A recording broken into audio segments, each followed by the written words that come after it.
Yake yathenya insizwa engiphila nayo nje, kodwa uNkulunkulu akabulali ngani lamaNazaretha anjena, eqale phansi ekhanda amanye amaNazaretha. Ngamphendula mina ngathi kuyafana ngisho uNkulunkulu engabulala lamaNazaretha eqale phansi, kuyophinda futhi kuvela nje ngoba bezalwa yiwo lawa. Ayikho bafowethu into enzima njengoba iNazaretha esikhathini sanamhlanje, ngoba esikhathini sanamhlanje amaNazaretha ahlukene kaningi, kodwa abantu abazi, bayitshela ukuthi abantu nje amaNazaretha ayinto eyodwa. AmaNazaretha kunamaNazaretha akhonza uJehova umenzi wezulu nomhlaba, ongabonwa ngamehlo, bese kuba khona amaNazaretha anonkulunkulu wawo. Into ebuhlungu-ke ukuthi amaNazaretha asuke ekhonza uJehova athuka ngey'nhlamba ezodwa zalamacala enziwa ilamaNazaretha anonkulunkulu wawo. Bese mase sithuka kuthiwani, nina nikhonza umuntu.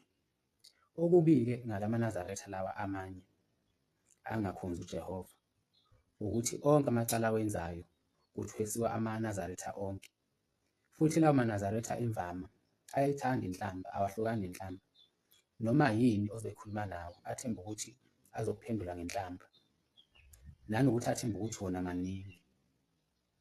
Kuke kwakhuluma elinye nje iNazaretha lapha lithi, hawu, akusilo-ke iNazaretha lona ey'nwele ezimhlophe kanje, amesenga namanye amaNazaretha. Ngase ngibona ukuthi oh, ileli iNazaretha leli elidayayo ikhanda, kodwa thina ngokwazi kwethu iNazaretha alidayi ikhanda, iNazaretha ligcoba uvaselina ekhanda kuphela. Ngabona ukuthi lamaNazaretha lawa uthi uyafika ebandleni lawo, omama bakhona bafaka amadimazi, yabona, labo omama bayithandayo bafaka iy'buko ezimnyama, yabona. LamaNazaretha lawa engekho into e-right awenzayo, yabona. Uthi uyalibuka leli iNazaretha leli, ayikho neyodwa into e-right eliyenzayo, yonke into eliyenzayo nje iyabheda.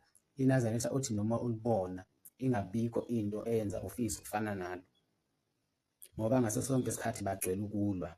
Into efaka bona ngaso sonke isikhathi inokulwa ngaso sonke isikhathi, kuphakathi kokuthi ukulwa kwey'nhlamba, kuphendulana nenhlamba, kodwa nje lawo maNazaretha imvama uma ukhuluma nawo into ngaso sonke isikhathi iphetha ngempi, futhi bengakuboni uku-wrong, bay'tshela ukuthi phela bona bavikela into yabo, bavikela uNkulunkulu wabo. Bese kuthi konke lokhu abasuke bekwenza bese kuzothweswa onke amaNazaretha, kuthiwa nina amaNazaretha ninje.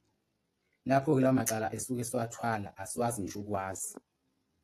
Kunzima bafethu ukuba iNazaretha esikhathini sanamhlanje, kunzima, uyawathwala amacala ongawazi ngoba abantu bavele belibhande ngaphandle linye bethi nina amaNazaretha ninje, besithwalisa amacala okungesiwo awethu esingawazi, esingahambisani nawo. Kanti thina sahamba ngemiyalo eyashiwo umprofeti Isaiah, sisasebenza thina siseyilawo maNazaretha asahamba ngaleyo myalo leyo, kodwa akhona sengahambi ngaleyo myalo leyo, kodwa lawo maNazaretha lawo ngesikhathi ephula imithetho sonke sithwala lawo macala lawo. AmaNazaretha bafowethu asakhele isigcwagcwa emhlabeni, asakhele isigcwagcwa, futhi-ke ofike eqedile kakhulu ukuthi wona maningi, into yabo i-powerful, into yabo iyashesha ukugqama, bese leso sigcwagcwa sehlela lonke iNazaretha ngisho elingangene kuleyo nto leyo.